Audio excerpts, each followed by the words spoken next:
ಕಲಿಯುಗಕ್ಕಿಂತ ಮುಂಚಿತವಾಗಿ ಇಲ್ಲಿ ದೇವಸ್ಥಾನ ಇತ್ತು ಅಂತ ಹೇಳ್ತಾರೆ.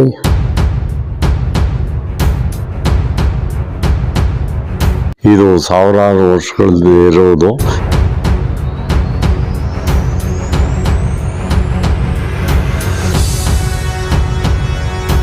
ಇದು ಮತ್ತೆ ಹುತ್ತದಲ್ಲಿ ಸಿಕ್ಕಿರ್ತಕ್ಕಂಥ ವಿಗ್ರಹಗಳು.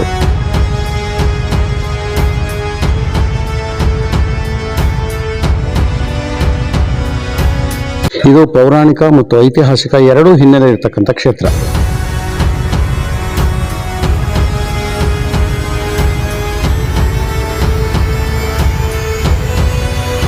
ನಮಸ್ಕಾರ, ಆಲಿನ್ ಟಿವಿ ವೀಕ್ಷಕರೇ, ನಿಮ್ಮ ಜೊತೆಗೆ ನಾನು ನಮಸ್ತೆ ಅಕ್ಕಮ್ಮತ್ ಎಸ್ಚಿನು. ಇವತ್ತು ನಾವು ತುಮಕೂರು ಜಿಲ್ಲೆ ಕೊರಟಗೆರೆ ತಾಲೂಕು ವಡವನಹಳ್ಳಿ ಹೋಬಳಿ ಅಕ್ಕಿರಾಂಪುರ ಗ್ರಾಮದಲ್ಲಿದ್ದೀವಿ. ಇಲ್ಲಿ ಶ್ರೀ ಲಕ್ಷ್ಮೀ ಕರಿತಿಮ್ಮಪ್ಪ ಸ್ವಾಮಿ ಸನ್ನಿಧಿಯ ಒಂದು ಸನ್ನಿಧಿಯಲ್ಲಿದ್ದೀವಿ. ಇಲ್ಲಿ ತಲತಲಾಂತರಗಳಿಂದ ಒಂದು ಇತಿಹಾಸ ಇದೆ.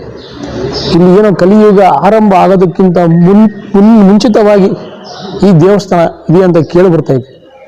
ಈ ದೇವಸ್ಥಾನದ ಇತಿಹಾಸ, ಇಲ್ಲಿ ಏನು ಪವಾಡ ಇದೆ, ಬರೋಂಥ ಭಕ್ತಾದಿಗಳಿಗೆ ಏನು ಕಷ್ಟಗಳು ದೂರ ಆಗ್ತಿದೆ, ನಮ್ಮ ಜೊತೆ ಮಾತಾಡೋಣ. ನಮ್ಮ ಜೊತೆ ಮಾತಾಡೋದಕ್ಕೆ ಇಲ್ಲಿಯ ಏನೋ ಅಧ್ಯಕ್ಷರಿದ್ದಾರೆ. ಸರ್ ನಮಸ್ಕಾರ. ಸರ್ ಏನು ಸರ್ ಇತಿಹಾಸ ಏನಿರುತ್ತೆ ಅಂದರೆ ಕಲಿಯುಗಕ್ಕಿಂತ ಮುಂಚಿತವಾಗಿ ಇಲ್ಲಿ ದೇವಸ್ಥಾನ ಇತ್ತು ಅಂತ ಹೇಳ್ತಾರೆ, ಯಾವ ಥರ ಸರ್?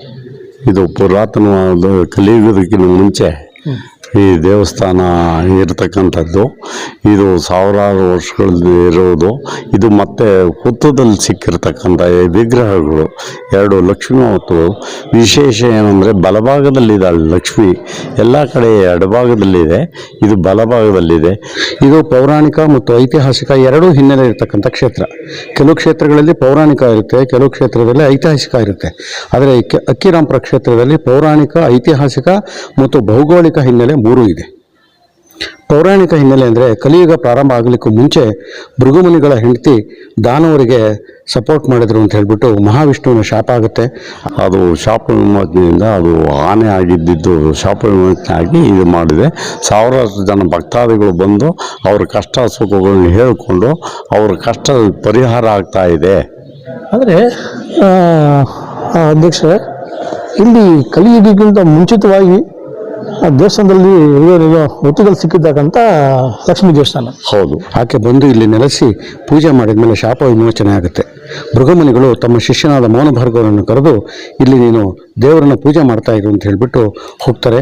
ಅವರು ಮೌನವಾಗಿ ದೇವರನ್ನು ಆರಾಧಿಸ್ತಾ ಇದ್ದಾಗ ಅವರ ಶಿಷ್ಯ ಇವರ ಮೌನವನ್ನು ನೋಡಿ ಗೇಲಿ ಮಾಡ್ತಾನೆ, ಮೂಗ ಅಂತ. ಅವಾಗ ಅವ್ರಿಗೆ ಕೋಪ ಬಂದು ಶಿಷ್ಯನಿಗೆ ನೀನು ಆನೆ ಆಗು ಅಂತ ಹೇಳ್ಬಿಟ್ಟು ಶಾಪ ಕೊಡ್ತಾರೆ. ತದನಂತರ ಆ ಶಾಪ ವಿಮೋಚನೆಗಾಗಿ ಶಿಷ್ಯ ಗುರುಗಳನ್ನ ಬೇಡ್ಕೊಂಡಾಗ ಗುರುಗಳು ನೀನು 1000 ವರ್ಷ ಇಲ್ಲೇ ಪೂಜೆ ಮಾಡ್ತಿರು, ಮುಂದೆ ಹೆಂಪಾರಿಯ ಎಂಬ ವಂಶದವರು ಗೋದಾವರಿ ನದಿ ತೀರದಿಂದ ಇಲ್ಲಿಗೆ ಬರ್ತಾರೆ, ಆವಾಗ ನಿನ್ನ ಶಾಪ ವಿಮೋಚನೆ ಆಗುತ್ತೆ ಅಂತ ಹೇಳ್ತಾರೆ. ಹುತ್ತದಲ್ಲಿ ಹಿಂದೆ ಯಾರು ಮಾಡಿದ್ರು ಅಂತ ಗೊತ್ತಿಲ್ಲ. ಈ ವಿಚಾರ ಎಷ್ಟು ವರ್ಷದ್ದು? ಸುಮಾರು ನಮಗೆ ತಿಳಿದಂಗೆ 1000 ವರ್ಷ ಅಂತ ಹೇಳಿ ಇತಿಹಾಸ ಇದೆ. ಅದರಲ್ಲಿ ಸಿಕ್ಕಿರೋದು ಆ ದೇವರುಗಳನ್ನ ತೆಗೆದು ಅಲ್ಲೇ ನದಿ ದಡದಲ್ಲಿ, ಜಯಮಂಗ್ಲಿ ನದಿ ದಡದಲ್ಲೇ ಪ್ರತಿಷ್ಠಾಪನೆ ಮಾಡಿರೋದು. ಅದು ಇವತ್ತಿಗೂ ಹಾಗೆ ಜೀರ್ಣೋದ್ಧಾರವಾಗಿ ನಡೆಸ್ಕೊಂಡು ಬರ್ತಾ ಇದೆ. ಈಗ ನಾನು ಸಹ ಅಧ್ಯಕ್ಷನಾದ ಮೇಲೆ ಇಲ್ಲಿ ಅದನ್ನು ಮುಂದುವರಿಸ್ಕೊಂಡು ಹೋಗ್ತಾ ಇದ್ದೀನಿ. ನಾನು ಡಾಕ್ಟರ್ ಪ್ರಧಾನ್ ನಾಗರಾಜ್ ಅಂತ, ಇಲ್ಲಿ ಕರಿತಿಮ್ಮಪ್ಪ ಸ್ವಾಮಿ ಟ್ರಸ್ಟಿನ ಫೌಂಡರ್ ಪ್ರೆಸಿಡೆಂಟು. ಈ ದೇವಸ್ಥಾನ ಗಜಾರಣ್ಯ ಕ್ಷೇತ್ರವಾಗಿದ್ದಾಗ ಇಲ್ಲಿ ವಿಜಯನಗರ ಸಾಮ್ರಾಜ್ಯ ಕಡೆಯಿಂದ ನಮ್ಮ ಪೂರ್ವಿಕರಾದ ಹಂಪಾರ್ಯ ರಾಮದಾಸ್ ಅನ್ನೋರು ಈ ಕಡೆ ಬಂದಿದ್ದಾಗ ಅವ್ರಿಗೆ ಆಂಜನೇಯನ ಗುಡಿನಲ್ಲಿ ಮಲಗಿದ್ದಾಗ ಕನಸಾಗುತ್ತೆ, ಸ್ವಾಮಿ ಇಲ್ಲಿದೆ ಹುತ್ತದಲ್ಲಿ ಅಂತ ಹೇಳಿ. ಅವರು ಅದೇ ಥರ ಬಂದು ಈ ಹುತ್ತ ಎಲ್ಲ ಅಗಿಸಿ ಆನೆ ಪೂಜೆ ಮಾಡ್ತಾ ಇದ್ದಿದ್ದು ನೋಡಿ ಆ ಹುತ್ತ ಎಲ್ಲ ಅಗಿಸಿ ನೋಡಿದಾಗ ಸ್ವಾಮಿ ಮತ್ತು ಲಕ್ಷ್ಮೀದೇವಿ ವಿಗ್ರಹ ಎರಡೂ ಸಿಗುತ್ತೆ. ಲಕ್ಷ್ಮೀ ಬಲಭಾಗದಲ್ಲಿ ಅಂತ ಹೇಳಿದ್ರೆ ಅದು ಯಾವ ರೀತಿ ಬೇರೆ ಬೇರೆ ದೇವಸ್ಥಾನ ಕಂಪೇರ್ ಮಾಡಿದ್ರೆ ಎಡಭಾಗದಲ್ಲಿ ಇರ್ತಕ್ಕಂಥದ್ದು ವಿಶೇಷಣ ಇಲ್ಲ, ಬಲಭಾಗದಲ್ಲಿ ಇರ್ತಕ್ಕಂಥ ವಿಶೇಷಣ ಇಲ್ಲ, ಬಲಭಾಗದಲ್ಲಿ ಇರೋದೇ ಇಲ್ವಾ? ಎಲ್ಲೂ ಎಡಭಾಗದಲ್ಲಿಲ್ಲ. ನಮ್ಮ ಕರ್ನಾಟಕದಲ್ಲಿ 2 ಕಡೆ ಇದೆ ಅಂತಾರೆ. ಇದು ನಮಗೆ ತಿಳಿದ ಮಟ್ಟಿಗೆ ಬಲಭಾಗದಲ್ಲಿರೋದು ವಿಶೇಷ. ಅದು ತಿರುಪತಿ ತಿಮ್ಮಪ್ಪನಿಗಿನ 1 ಗುಲಗಂಜಿಯಷ್ಟು ಶಕ್ತಿ ಇರತಕ್ಕಂಥ ದೇವರು ಇದು ಕರೆ ತಿಮ್ಮಪ್ಪ ಪವಾಡ ಅನ್ನೋದು ಇದು ಇತಿಹಾಸದಲ್ಲಿದೆ. ಇಲ್ಲಿ ಚೆನ್ನಾಗಿ ಕಾರ್ಯಕ್ರಮಗಳು ನಡೀತಾ ಇದೆ ಸರ್. ಪ್ರತಿಯೊಂದು ಕಾರ್ಯಕ್ರಮ ಚೆನ್ನಾಗಿ ನಡೀತಾ ಇದೆ. ಅನ್ನ ಮಾಡ್ಬೇಕಾದ್ರೆ ಅನ್ನ ಕೆಂಪಗಾಗುತ್ತೆ. ಆಗ ಆತನಿಗೆ ಕನಸಲ್ಲಿ ಬೀಳುತ್ತೆ, ಸ್ವಾಮಿ ನಾನು ಇಲ್ಲಿ ನೆಲೆಸಿದ್ದೀನಿ, ನನ್ನ ಕ್ಷೇತ್ರವನ್ನು ಇಂಪ್ರೂವ್ ಮಾಡು. ಮುಂದೆ ಸಾವಿರಾರು ವರ್ಷಗಳ ನಂತರ ವೆಂಕಪ್ಪಾರ್ಯ ಅಂತ ಹೇಳ್ಬಿಟ್ಟು ಇನ್ನೊಬ್ಬರು ಹುಟ್ಟುತ್ತಾರೆ. ಅವರು ದೇವಸ್ಥಾನ ಪುನರುಜ್ಜೀವನ ಮಾಡ್ತಾರೆ, ಅಲ್ಲಿವರೆಗೂ ಮಾಡ್ತಾ ಇರು ಅಂತ ಹೇಳ್ತಾರೆ. ತದನಂತರ ಆನೆಗೆ ಶಾಪ ವಿಮೋಚನೆಯಾಗಿ ಶಿಷ್ಯ ಮನುಷ್ಯ ರೂಪ ತಾಳಿ ಅವನು ಶಾಪ ವಿಮೋಚನೆಯಾಗಿ ದೇವರಿಗೆ ವಂದಿಸಿ ಹೊರಟುಬಿಡ್ತಾನೆ. ಮುಂದೆ ಗೋದಾವರಿ ನದಿ ತೀರದಿಂದ ಬಂದಂಥ ಬ್ರಾಹ್ಮಣರು ಈ ದೇವಸ್ಥಾನದಲ್ಲಿ ಸಾವಿರಾರು ವರ್ಷಗಳ ಕಾಲ ಪೂಜೆ ಮಾಡ್ಕೊಂಡು ಬರ್ತಾ ಇದ್ದಾರೆ. ಮತ್ತು 17ನೇ ಶತಮಾನದಲ್ಲಿ ಹೈದರಾಲಿ ಆಸ್ಥಾನದಲ್ಲಿ ಪ್ರಧಾನ ವೆಂಕಪ್ಪಯ್ಯನವರು ಅಂತಕ್ಕಂಥವ್ರು ದಿವಾನರಾಗಿರ್ತಾರೆ. ಅವರು ಇಲ್ಲಿ ಏನಾದರೂ, ಯಾಕಂದ್ರೆ ಇದು ಸಾವಿರಾರು ವರ್ಷದ ದೇವಸ್ಥಾನ ಅಂತ ಹೇಳ್ತಾ ಇದ್ದೀರಾ, ಇಲ್ಲಿ ಚೇಳರಾಗಲಿ, ಹೊಯ್ಸಳರು, ಕದಂಬರು ಅವರೆಲ್ಲ ನಮ್ಮ ರಾಜ್ಯದಲ್ಲಿ ಇಲ್ಲಿ ತಿರುಗಾಡೋಗಿರ್ತಕ್ಕಂಥ ಕುರುಹುಗಳಿದೆ. ಅವರು ಏನಾದ್ರು ಇಲ್ಲಿ ಒಂದೋಗಿರ್ತಕ್ಕಂಥ ಏನಾದ್ರು ಆ ಥರ ಏನಾದ್ರು ಇದೆಯಾ? ಹಿಂದೆ ಪ್ರಧಾನ ವಂಶದವ್ರಿಗೆ ಆಗ ನಮಗೆ ಮೈಸೂರು ಅರಮನೆಯಿಂದ ಪ್ರಧಾನ ವಂಶಕ್ಕೆ ಕೊಟ್ಟಿರ್ತಕ್ಕಂಥ ಉಡುಗೊರೆ ಇದು ಪ್ರಧಾನ ವಂಶದವರೇ ಇದನ್ನು ಎಲ್ಲ ನಡೆಸ್ಕೊಂಡು ಹೋಗ್ತಾ ಇರೋದು. ಮೌನಭಾರ ಗೋತ್ರದವರು ಇದನ್ನು ಮುಂದುವರಿಸ್ಕೊಂಡು ಅವರು ಹಾಸನ ಶಿವಮೊಗ್ಗ ಜಿಲ್ಲೆ ನಗರ ಎಂಬತಕ್ಕಂಥ ಸಂಸ್ಥಾನಕ್ಕೆ ಅವರು ಪ್ರಧಾನರಾಗಿರ್ತಾರೆ. ಅವರಾಗೆ ಕೂಡ ಕನಸಲ್ಲಿ ಬಂದು ನಾನು ಇಲ್ಲಿ ನೆನೆಸಿದ್ದೀನಿ ಅಂತ ಹೇಳಿದಾಗ ಅವರು ಬಂದು ಈ ಅಕ್ಕಿರಾಂಪುರ ಗ್ರಾಮವನ್ನು ಇಂಪ್ರೂವ್ಮೆಂಟ್ ಮಾಡಿ ರಾಮಪುರ ಅಂತ ಹೆಸರಿಟ್ಬಿಟ್ಟು ಮೇಲ್ಗಡೆ ಬಸದಿ ಕಟ್ತಾರೆ. ಕೆಳಗಡೆ ಲಕ್ಷ್ಮೀ ವೆಂಕಟರಮಣ ಸ್ವಾಮಿ ದೇವಸ್ಥಾನದ ಸುಂದರವಾದ ಆಲಯವನ್ನು ಪುನರುಜ್ಜೀವನಗೊಳಿಸಿ ದೇವಸ್ಥಾನ ಪೂಜೆ ಮಾಡ್ತಾರೆ. ಅವರ ವಂಶಸ್ಥರು ಪ್ರಧಾನರು ಅಂತ ಹೇಳ್ಬಿಟ್ಟು ಇವತ್ತು ಕೂಡ ಮೌನಭಾರ್ಗವ ವಂಶದವರು ನಾವೆಲ್ಲ ದೇವಸ್ಥಾನದ ಭಕ್ತರಾಗಿದ್ದೀವಿ. ಆ ಒಂದು ಕಾಲಘಟ್ಟದಲ್ಲಿ ಹುತ್ತದಲ್ಲಿ ಸಿಕ್ಕಿದಂಥ ಒಂದು ದೇವಿಯ ವಿಗ್ರಹ ಇವತ್ತು ಕೂಡ ಇದೆಯಾ? ಇವತ್ತು ಇದೆ ಸರ್, ಬಲಭಾಗದಲ್ಲೇ ಇದೆ. ಅಲ್ಲಿ ಮೊದಲು ಹುತ್ತದಲ್ಲಿ ಯಾವ ರೀತಿ ಇತ್ತೋ ಅದೇ ರೀತಿಯಾಗಿ ಬಲಭಾಗದಲ್ಲೇ ಪ್ರತಿಷ್ಠಾಪನೆ ಮಾಡಿರೋದು. ಇದು ಹಾಗೆ ನಡೆಸ್ಕೊಂಡು ಹೋಗ್ತಾ ಇದೆ. ಸರ್ವೇ ಸಾಮಾನ್ಯವಾಗಿ ಇಲ್ಲಿರ್ತಕ್ಕಂಥದ್ದು ಎಲ್ಲೂ ಇಲ್ಲ ಅಂತ ಹೇಳ್ತಾರೆ.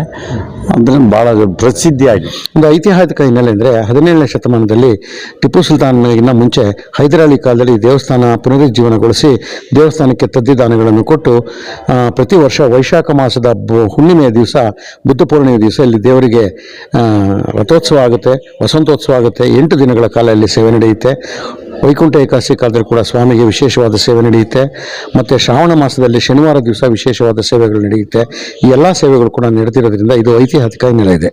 ಇನ್ನು ಭೌಗೋಳಿಕ ಹಿನ್ನೆಲೆ ಬಂದರೆ ಈ ದೇವಸ್ಥಾನದ ಸುತ್ತಲೂ ಕೂಡ ನದಿ ಇದೆ. ಇದು ತ್ರಿವೇಣಿ ಸಂಗಮ ಎಂತಕ್ಕಂಥ ಜಾಗದಲ್ಲಿ ನೆಲೆಸಿದೆ. ಯಾಕಂದರೆ ಸುವರ್ಣಮುಖಿ, ಜಯಮಂಗಲಿ, ರೌಪ್ಯಮುಖಿ ಅಂತ ಹೇಳ್ಬಿಟ್ಟು 3 ನದಿಗಳ ಸಂಗಮ. ರೌಪ್ಯಮುಖಿ ಗುಪ್ತಗಾಮಿನಿ ಆಗುತ್ತೆ, ಸುವರ್ಣಮುಖಿ ದೇವಸ್ಥಾನದ ಪಶ್ಚಿಮದಲ್ಲಿದೆ, ಜಯಮಂಗಲಿ ದೇವಸ್ಥಾನದ ಉತ್ತರದಲ್ಲಿದೆ. ಈ ಮಧ್ಯದಲ್ಲಿ ದೇವಸ್ಥಾನ ಇರೋದ್ರಿಂದ ಇದಕ್ಕೆ ತ್ರಿವೇಣಿ ಸಂಗಮದಷ್ಟೇ ಪ್ರಾಮುಖ್ಯತೆ ಇದೆ. ಒಂದು ಮೊದಲನೇದು. ಎರಡನೇ ವಿಚಾರ ಬಂದರೆ ದೇವಸ್ಥಾನದ ಪೂರ್ವಕ್ಕೆ ಮತ್ತು ಪಶ್ಚಿಮಕ್ಕೆ ಈಶ್ವರ ದೇವಸ್ಥಾನ ಇದೆ ಮತ್ತು ಉತ್ತರಕ್ಕೆ ಮತ್ತು ದಕ್ಷಿಣಕ್ಕೆ ಆಂಜನೇಯ ಸ್ವಾಮಿ ದೇವಸ್ಥಾನ ಇದೆ. ಇವೆಲ್ಲ ಭೌಗೋಳಿಕ ಹಿನ್ನೆಲೆ ಇರೋದ್ರಿಂದ ಈ ದೇವಸ್ಥಾನಕ್ಕೆ ತುಂಬ ಪ್ರಾಮುಖ್ಯತೆ ಇದೆ. ಇದು ನಾವು ಪೊಲೀಸ್ ಇಲಾಖೆಯಲ್ಲಿದ್ದರೆ ಈಗ ದೇವ ಸೇವೆ ಮಾಡ್ತಾ ಇದ್ದೀರಾ? ಹೌದು ಸರ್, ನಾನು ಡಿಪಾರ್ಟ್ಮೆಂಟ್ ಸಬ್ ಇನ್ಸ್ಪೆಕ್ಟರ್ ಆಗಿ ರಿಟೈರ್ಡ್ ಆಗಿ 87ರಲ್ಲಿ ಇಲ್ಲಿ ಕೊರಟಗೆರೆ ಸಬ್ ಇನ್ಸ್ಪೆಕ್ಟರ್ ಆಗಿದ್ದೆ. ಅವತ್ತು ವೈಶಾಖ ಶುದ್ಧ ಹುಣ್ಣಿಮೆ ದಿವಸ, ಬುದ್ಧ ಪೂರ್ಣಿಮೆ ದಿವಸ ರಥೋತ್ಸವ, ಬ್ರಹ್ಮ ರಥೋತ್ಸವ ನಡೆಯುತ್ತೆ. ಆ ಬ್ರಹ್ಮ ರಥೋತ್ಸವದ ಮುಂಚೆ ಮತ್ತೆ ಇದು ಒಟ್ಟು 8 ದಿವಸ ಸತತವಾಗಿ ವಿಶೇಷ ಪೂಜೆಗಳು, ವಿಶೇಷ ಅಲಂಕಾರಗಳು ಮತ್ತು ಅನ್ನದಾನಾದಿಗಳು ವಿಶೇಷವಾಗಿ ಎಲ್ಲ ನಡೀತಾ ಇದೆ. ನಿಂದಲೂ ಸಹ ನಾನು ಇಲ್ಲಿ ಮಾಡಬೇಕು ಅಂತ ಪ್ರೇರಣೆ ಆದಮೇಲೆ ನಾನು ಇಲ್ಲಿ ಕೆಲಸ ಮಾಡಿಕೊಂಡು ಅಭಿವೃದ್ಧಿ ಮಾಡಿಕೊಂಡು ಹೋಗ್ತಾ ಇದ್ದೀನಿ. ನಮ್ಮ ಸಹೋದ್ಯೋಗಿಗಳು ಕೂಡ ನಮಗೆ ಭಾಳ ಸಹಕರಿಸಿ ಕೈ ಜೋಡಿಸಿದ್ದಾರೆ. ಆದ್ದರಿಂದ ಇದು ಇಷ್ಟೊಂದು ಮುಂದುವರಿಯೋದಕ್ಕೆ ಸಾಧ್ಯವಾಗಿದೆ. ನನ್ನ ಹೆಸರು ಮಾಧವನ್ ಅಂತ. ನಾನು ರಿಟೈರ್ಡ್ ಎಕ್ಸಿಕ್ಯೂಟಿವ್ ಇಂಜಿನಿಯರು. ನಮ್ಮ ವಂಶ ನಮ್ಮ ಮೌನಭಾರ್ಗವ ವಂಶಕ್ಕೆ ಹೋಗ್ತದೆ. ನಾವು ಇದೇ ವಂಶದವರು. ನಮ್ಮ ತಾತ ಮುತ್ತಾತ 21ನೇ ತಲೆಯಿಂದನೂ ನಾವು ಪೂಜೆ ಇಲ್ಲಿ ದೇವಸ್ಥಾನಕ್ಕೆ ಬರ್ತಾ ಇದ್ದೀವಿ.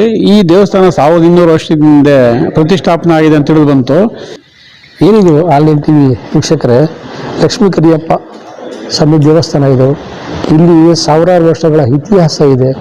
ಒಂದು ಹುತ್ತದಲ್ಲಿ ದೇವಿಯ ವಿಗ್ರಹ ಸಿಗುತ್ತೆ. ಅವತ್ತು ಸಿಕ್ಕಿದಂಥ ವಿಗ್ರಹ ಇವತ್ತು ಕೂಡ ಇಲ್ಲಿ ಪ್ರತ್ಯಕ್ಷವಾಗಿ ನೋಡಬಹುದು. ಬರ್ತಕ್ಕಂಥ ಭಕ್ತರು ಅವ್ರು ಏನೇ ಕಷ್ಟ ಕಾರ್ಪಣ್ಯ, ಏನೇ ಅವರು ಸಮಸ್ಯೆ ಹೊತ್ತು ಬಂದರೂ ಕೂಡ ಅವರ ಒಂದು ಪ್ರತಿಯೊಂದು ಕಷ್ಟಗಳು ಇಲ್ಲಿ ಈಡೇರ್ತಿವೆ ಅಂತ ಏನೋ ಅಧ್ಯಕ್ಷರು ಹೇಳ್ತಾ ಇದ್ದಾರೆ.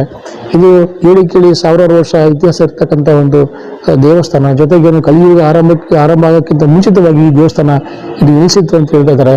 ಇಲ್ಲಿ ಏನೋ ಬರುವಂಥ ಭಕ್ತರಿಗೆ ಸಾಕಷ್ಟು ಸಮಸ್ಯೆ ಕೂಡ ಇಲ್ಲಿ ನಿವಾರಣೆ ಆಗ್ತಿದೆ.